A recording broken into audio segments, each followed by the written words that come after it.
We have attached the decision of Lady Justice Esther Maina, where the Lady Justice Esther Maina found that 200 million shillings assets of His Excellency Rigathi Gachagua were proceeds of crime, and directed that the same be forfeited to the state.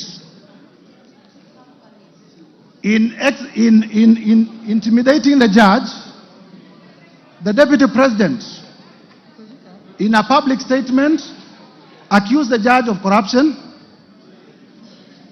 and did state that he will file a petition for the removal of the judge solely because the judge found him culpable of crime, of economic crimes.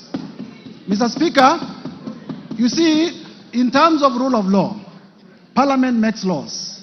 The judiciary interprets those laws and makes decisions. Members of Parliament must ask themselves what kind of a country we shall have if a judge makes a decision that does not favor me, then I will resort to personal vendetta against that particular judge. Mr. Speaker, I will be playing shortly a clip where the Deputy President did threaten to occasion the removal of Justice Esther Maina on ground of our finding that he was culpable of money laundering.